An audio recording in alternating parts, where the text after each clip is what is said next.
Hello everyone, welcome back to my channel. If you're new here, hi, my name's Claire and this is Yoli. I make videos all about houseplant care, sharing tips and tricks I've learnt over the years to help keep your plants happy and healthy. And it's been a while since I went through and gave you some updates on my collection. As usual, a lot has changed over the last few months. So today I thought I would just take you through and give you the good, the bad and the ugly, because there's a lot of all of those things going on right now. So yes, I hope you enjoy it. Let's get into it.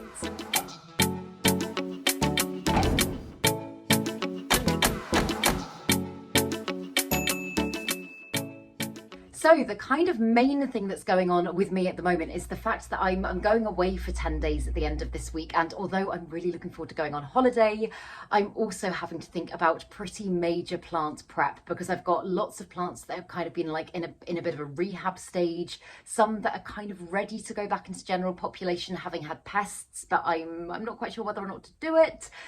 I'm just kind of, I don't know, just going around and looking at my plants in detail and trying to put as many measures in place to mean that they're going to be fine when I get back. And I do potentially have my friends Emma and Lottie coming in to have a look at my plants when I'm away, but I firstly don't want to rely on that, and I secondly don't want them to have to come into loads of stuff to do. So yeah, I've just been kind of very strategically looking at things, dealing with anything that needs dealing with, getting things into the shower, giving them a kind of a really good rinse off, wash down with horticultural soap if they need it. And yeah, in the process, I've stumbled across lots of plant updates that I would like to give you. So I'm going to take you off the tripod, I'm going to take you round and we can talk through them together. So starting with a happy update, this is one that I'm super excited about, but slightly sad that I don't think I'm going to be around to kind of see the whole development of its new leaf. It is my Anthurium regale, and this is a plant that, to be honest, I've really struggled with. It was on my wish list for such a long time. I literally wanted this plant for years and years and years. And I managed to get it from the Ecuagenera stand at the Rare Plant Festival last year, and I brought it home and oh my goodness, its leaf was beautiful. If I can find a picture or a clip, I'll put it on the screen because it was stunning. But I don't know what happened. It literally didn't last more than 24 hours and the plant just kind of spiraled quite quickly, didn't give me any new growth for ages. It was literally just like a stump in a pot. And then it gave me this leaf, and this leaf, obviously it's fine, it is serving a purpose, it is kind of keeping the plant happy, but it's not the most beautiful leaf in the world. And I know plants are not meant to be perfect, but I'd kind of like it if it was a little bit prettier.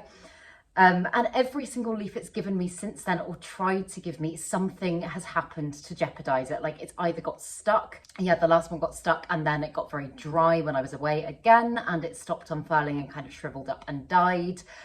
But this one looks very hopeful. And the thing that I've changed out for this plant since the last time it started giving me a new leaf is I have now got it into semi-hydro.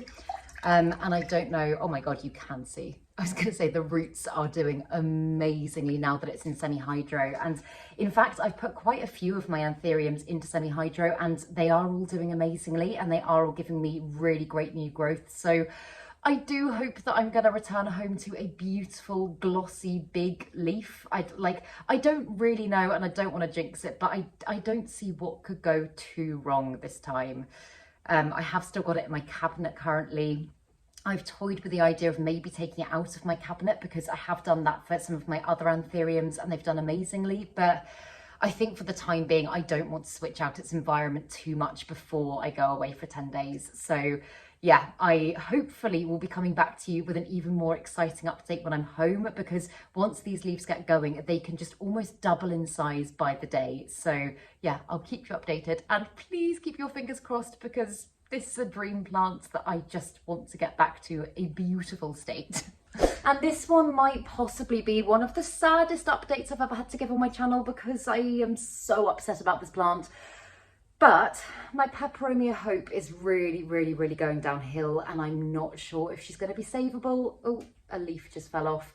I was doing my kind of weekly going around looking at things, doing like checkups on my plants the other day, and I had noticed for a little while she's been a little bit curly, and I thought maybe she just wasn't getting enough water. The soil felt okay. I should have checked her roots sooner and I didn't, and I'm kicking myself now because I should have done. But I took the plant down the other day because I was just thinking, okay, she's still not looking any better. What's going on? And I noticed that the kind of like the main top of the plant, the main stem, was completely disconnected from the root system in the soil, and the roots had just rotted away to nothing. So I very quickly chopped her up. I've put these sections into water, and currently she's not looking any better. Like, her leaves are just so flat and dehydrated. And I have put a few sections into my cabinet and a few into my prop box as well. And I'm really, really hoping that I can get this plant back, because this has just been like my happy plant. I don't know what it is about the Peperomia Hope, but it just is one that continuously brings me so much joy. And I've grown from such a tiny little thing. I would be gutted if I lost this plant. So yeah, I'm hoping that at least one of the sections will take and it will start to root and I will be able to get the plant back. But she was doing so well up until a few weeks ago. So I'm just really, really, really sad about this. Yeah, as you can see at the top here, like, her leaves are so deflated. I've literally, where I've been keeping her over here, I've got just loads and loads of leaves on the floor because they've just been dropping like no tomorrow. So yeah, I don't know, I have had success propagating in water before, but you know when sometimes a section's just a little bit too far gone. I know she's not yellowing, but she's not really a plant that tends to be prone to yellowing. I'm just thinking if it has been weeks that she's been disconnected from that main root system, I don't know how I didn't notice this, but if it has been weeks, then maybe she's too dehydrated and might not bounce back, but I don't know. So yeah, I will give you lots of updates on her and I will let you know how she gets on. I'm praying that she'll be fine. But at the moment, it's just one that's got me a little bit worried and a little bit stressed. I've just opened my bedroom cabinet to give you some updates, and I found a little baby snail inside the seal. So I'm going to take him outside. Freedom awaits, my friend. I've just released the snail, and on my way back through, this is not an update that I was going to do in this video, but I've just walked past my bear paw cactus, and is it getting ready to flower? Look at that little bud at the top. I feel like it's going to flower for me. It's so small that I didn't think it would be doing that so soon, but that's really exciting. I've literally just noticed that. But yes, in my bedroom cabinet, I feel like I really neglect talking about my bedroom cabinet quite a lot, because a lot of the stuff in here has kind of been like propagation, rehabilitation, plants that haven't been doing very well. And for that reason, I don't talk about them that much, but I've got a couple of things in here that I wanted to speak about. So the first one is my Philodendron Kerala hybrid, and this is the one that I basically, when I was having a little bit of a plant purge and getting rid of plants, I was torn between this one and the Paraiso Verde because I wasn't quite sure which I wanted to keep, and I knew that like having both of them when they're so similar for me wasn't what I wanted to do, and I did go with the Kerala hybrid, and it is just growing beautifully for me. And I put it into this cabinet. I think I'm right in saying this plant had root rot and I treated it for root rot. I think that's right. This was months ago, but it's been in this cabinet and it's just been giving me the most insane growth, and I kind of don't want to take it out of this cabinet because it is doing so well for me. It's putting out new leaves at the back here as well. And I could put it into my main cabinet through in my living room, but it's just getting so crowded in there. I'm not quite sure I've got enough space, and I don't want it to get kind of super jam-packed. So until I need a rehab space for another plant, I think I'm going to leave it growing in here.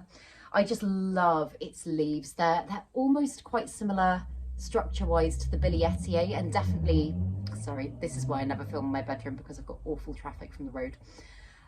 But also very similar to the Paraiso Verde when it doesn't have kind of strong variegation. But they're just so glossy and beautiful, and I love the length of them. And yeah, it's just a plant that's kind of back on my radar and really, really exciting me. So yeah, I'm super, super happy that I did the rehab, and I'm super happy that I've kept it in the cabinet as long as I have. And then the other one in here is one that I've been meaning to deal with for such a long time. And I have kind of toyed with the idea of maybe getting rid of this plant, because I'm like, if I'm not getting around to doing the things that I want to with it, maybe it means that I don't love it enough.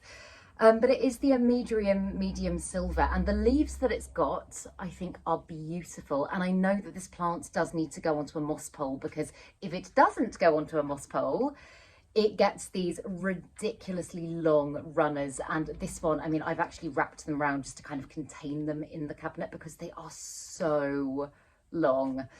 And obviously just that alone doesn't look very nice. I could absolutely take some cuttings of it and get some wet sticks into a prop box. And in fact, I think that's probably what I'm going to do before I go away.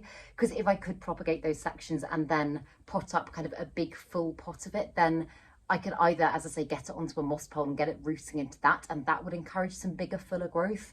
Or I could just continuously chop back the runners in the hope that that encouraged growth to kind of be pumped into the main plant a little bit more, because its leaves are stunning and they're so silvery and blue and they're so beautiful. But if it doesn't have the right care, which I clearly haven't given it, it is going to end up a little bit like this. So yeah, I think that's my plan for the plants. And I think I just need to get on and do it because I keep talking about it and not doing it. But I do really like it. I do really like its foliage, and I'd love to fall in love with it properly again. So yeah, that's what I'm going to do. And then the last cabinet update at the back here, in fact, look, Little White Princess doing so well. This is one of the ones that I chopped recently. But at the back, I've got the mystery philodendrons that I got at the last London plant swap. And I know that this one's obviously a little mycans, but this is the one that I'm a little bit baffled by. And I had so many different opinions from you guys when I first got this plant, and I'm still not 100% on its ID. So now it's got a few more leaves. I was wondering if any of you that had the plant might be able to give me a more accurate ID on it. It did catch the grow light there and it did singe a little bit, but it is just growing like a weed and it's really beautiful. And yeah, it was, as I say, this is just a pot of mixed philodendrons that I picked up on the free table. So I feel like I did pretty well from that. And yeah, I want to know what it is so that I can know how to best care for it. But yeah, I could go through and do loads and loads and loads of updates in here. And I am actually going to be doing another up-to-date houseplant tour soon. So I think I will leave the plants in here for then. But yeah, I've got more exciting things happening that I could talk about. And this is kind of like a good and a bad update. So my Monstera dubia, the big section of it, since I chopped it, hasn't given me any new growth, and she is now starting to put out a new leaf, which is lovely and fenestrated. So I'm really happy about that. But I was checking this plant over the other day, and to be honest, I was checking it over because I was like, it hasn't really done much for me. Like maybe I need to kind of go through and give it a really, really thorough pest check again, because I haven't found anything on it so far. And I just pulled back the main stem here where it's rooting into the moss pole, and I found the world's biggest mealybug. Honestly, it was so disgusting. It must have been about that big. It was just huge. And although I didn't find any others, I was like, I'm sure, I reckon if there's one, usually when you find one, there tends to be more. And because it was so tucked down this main stem here, which I can't pull away from the moss pole because it has rooted in, it made me start to think, what if there are more going all the way down? So I treated that one with alcohol, but obviously I don't want to put too much alcohol onto that section because I don't want it absorbing into the moss and then being taken in by the root system, because that can essentially kill your plants. So I've really been at a little bit of a loss to know what to do with this plant. I obviously could completely take the moss pole apart and kind of dissect the root system, which is pretty major. And seeing as I haven't seen any more, I don't really know whether or not to take the risk. This is one that I'm really kind of going back and forth in my mind with at the moment, because I so don't want to lose this plant and I want to do everything I can to make sure that I don't.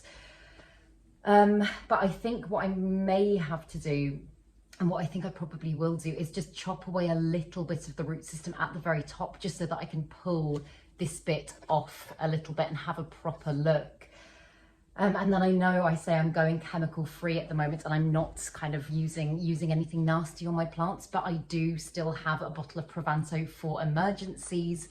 And seeing as I'm not going to be around to monitor this plant, I think I might just give it a chemical pest treatment before I go away, just because I feel like that's kind of the safest option. Because although I don't want to be using chemicals, if it comes down to saving a plant, I'm obviously going to go in with the tough stuff to make sure that that plant survives. So yeah, if any of you have got any thoughts, then please do let me know down in the comments. I'd be really, really grateful. But that is kind of my gut feeling at the moment. That feels like the right thing to do. And if I need to reevaluate when I'm home again, then I absolutely will do. But I know maybe I shouldn't be freaking out over one mealybug, but I just know that I have had mealybugs in my collection more so since I've moved to my flat. And this plant is my pride and joy. I absolutely love this section of my Monstera dubia, and I don't want anything to happen to it, especially as it is just starting to kind of grow and develop and become a lovely new beautiful big plant. So yeah, I'm a little bit at loss, but yeah, I'll, again, as with all of these, I will keep you updated. I'll let you know what I decide to do, and hopefully it will be fine. But yeah, if you are struggling with your Monstera dubia, or to be honest, any plants that roots into a moss pole, just make sure you are trying to check behind the main stem, because that's an area that I really lapse with checking, because I never really think to check. But obviously mealybugs can affect the roots of your plant as well. I've never had them in a moss pole before, but there's nothing to say they couldn't get in. So yeah, that's something I'm just gonna have to be very vigilant with checking in the future from here on out. But yeah, fingers crossed, and hopefully it will all work out, and hopefully doing it this way will be fine. And then another slightly sad one is my Begonia albo picta, and this is the one that I potted up into semi-hydro in my last repot and chat video. I'd struggled again a little bit with this Begonia, and it was going downhill for quite a while, so I completely chopped the plant back. I put it into one of my prop boxes and it grew like crazy. I think it was in the prop box for maybe like 3-4 months, I think I'm right in saying that, and it had an amazing root system, and I thought that semi-hydro would be a good way to go with it. But as you can see, it's very floppy. It is losing quite a lot of leaves, and I'm really hoping that this is just part of the acclimation process, because I know sometimes when you take something straight out of a prop box that often has like 100% humidity, and you put it into not even normal room humidity, I was going to say it is in my cabinet, but when you kind of change out its environment from that has been completely stable into anything else, you can encounter issues. And this has never, in my experience before this, been a like super sensitive plant, but I think maybe because I left it in the prop box for a little bit too long, it is just struggling a bit now. So I think what I'm probably going to do in my time before I go away is I'm going to take off all of the dead leaves that aren't going to bounce back. Like I've got some that are just very crispy and dead. And then I'm going to keep it in my cabinet purely for the fact that my cabinet has got such good heat and obviously light. And I'm going to put it in a plastic bag. So even though it's got good humidity levels in my cabinet, it's just going to kind of bump them up and accelerate them even more. So I think that should give this plant the best kind of fighting chance, because it's one that I was so excited to have back in my collection again. It's been in the prop box for such a long time. I almost didn't feel like I owned this plant anymore. So I really do hope that I'm going to come back to a lovely, healthier looking plant.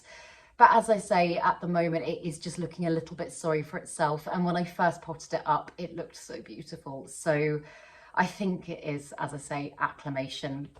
And this did actually happen fairly recently to my Philodendron verrucosum that I took out of a prop box as well. And that one has bounced back. So I think it probably is just an adjustment period. But that's my plans for it. That's what I'm going to do. And this is how it's currently doing. And one that's turned a corner in a really positive way recently is my Anthurium bullatus. And this is what she's currently looking like. Just look at this beautiful new leaf. It's still hardening off, so it's still very delicate and probably still sizing up as well. So I'm so happy this is finally happening. This is another Anthurium that I've struggled a little bit with. I got it back in January. I saw the pictures of it on the Grow Tropicals website, and I saw what it looks like mature, and I'll put a picture on the screen so that you can see. But oh my goodness, when it does get bigger mature, it's so loby and beautiful. And I don't know what it is about loby plants, they just really get me, and I just fell in love with this one. But in the time that I've had it, it's just been issue after issue after issue. It's had pests several times. It had mealybugs, which is something that I don't think I've ever experienced with Anthuriums before. So that was a little bit bizarre. And then it was just kind of doing a weird cycle. Like it would give me one leaf and then other ones would die off. And although its other leaves that it's got are a little bit battered, it's got another little one here that's a little bit kind of crispy around the edges. but I do feel like it's finally kind of acclimated and it is starting to do lovely things for me. And if it continues like this, I feel like I'll be getting some beautiful big loby leaves in no time. So yeah, I've kind of thought about changing out its substrate. I know I said earlier in the video that I have been growing a lot of my Anthurium in semi-hydro recently. I've got this one in just a little bit of a random mix, really. I think this was, I didn't have the right mixing things. So I used a Monstera philodendron mix from Soil Ninja, and I just mixed in some bark, some leca, just kind of lots of chunky things that Anthuriums tend to really like.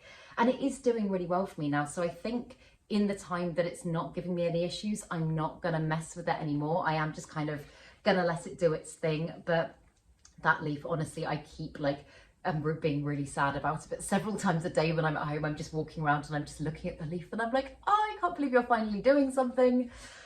So yeah, it's really exciting me, this one. And I do hope that when I get back, I'm gonna have a lovely update on this plant. Maybe this will have hardened off. Maybe it would have grown even more. Maybe it'll be giving me another leaf, I don't know. Because this is actually a very fast growing, in my experience, Anthurium. Like, although I have had issues, it has kind of constantly put out new growth. So yeah, it's definitely not slow. So hopefully this is the start of a good roll with it now, and it will be big and beautiful in no time. And one that I haven't given you an update on for ages, in fact, I think since I moved house, is my big variegated Monstera. And as you can see, she's grown off the moss pole and is now actually attaching to and climbing the walls. So I probably need to do something about that. But this plant has already been chopped back. Like when I was at my mum's house, I chopped her back just there. And so all of this up here is brand new growth. And she's just growing like a weed. I really hope that wherever I move next is going to also have high ceilings, because if not, I'm going to have to give her kind of like a full-on chop. And I just love how she's growing. I know that some of the sections at the top here are a little bit brown, and I do just think that that's because I've allowed her to dry out a few times, way more than I should have done. I think it is my own fault. It has also been very, very warm in my flat, so she hasn't kind of been in her element. But I reckon she could probably get out another 2 or 3 leaves before she hits the ceiling. And then I'm just going to have to decide what to do. I think I'm either just going to have to accept the fact that she's going to just keep growing and growing and growing and see what she does, just kind of let her go a bit wild, or take some more cuttings and chop her back again. Because every time I have chopped her back, she started pushing out new growth points down the bottom here, because originally she was just one stem. But as I say, since I've made the chop, I've got this growth point coming out. I've got one over here that's coming out and giving me new growth. But yeah, I do love this plant. It's one of my oldest, kind of rarer plants in my collection, and I just think she's beautiful, and I'm super happy with how she's doing. And ending on a fairly positive one, a lot of my little Anthurium clarinervium babies from the Anthurium that I pollinated are now starting to size up. And oh my goodness, it's making me feel like such a proud plant parent, because it has been such a long journey to get here. It was about, I think, about 9.5 months it took pollination from start to harvest. And yeah, the seeds, if you watch my other videos, you'll have seen the seeds that I germinated. I tried in lots of different ways. I tried them in different substrates. I tried doing some in the dark. I tried doing some in just kind of like normal room conditions. And the ones that germinated in the dark did so much better. And these are some of the ones that were in the bunch of dark germination ones, and they are the ones that are now starting to size up. So yet again, if I was to germinate Anthurium seeds again, which I'm sure I'll do at some point, I will 100% do the germination process in the dark. But yeah, they're just starting to turn into proper little clarinerviums. Like you can see the veination starting to form. That classic kind of love heart shape to the leaves is starting to really kind of take its shape, because it does take a while for them to kind of kick into action and start going. But I'm hoping that in the next couple of months, I should have some really beautiful little plants. And I have still got some kind of in their original propagation mediums. I've got some in sphagnum moss, I've got some in perlite. These ones I potted into semi-hydro, and as you can see, they've got a lovely little root system forming in there. And they're in my cabinet and they seem really happy in there. So yeah, I'm still kind of trialing different ways of doing things and seeing what's going to work best. But it's just really nice to feel like they're finally doing something and my hard work has paid off. So yeah, I have got more updates that I could give you, but I absolutely guarantee that I'll have lots to talk about when I get back from holiday. So I'll do more updates then and let you know how things are getting on. Fingers crossed everything makes it and everything survives and there's not too much drama when I get home, but I will let you know. But yeah, I really hope that you enjoyed this video, and if you did, please make sure to give it a thumbs up, subscribe to my channel, have a lovely day, and I will see you in the next video.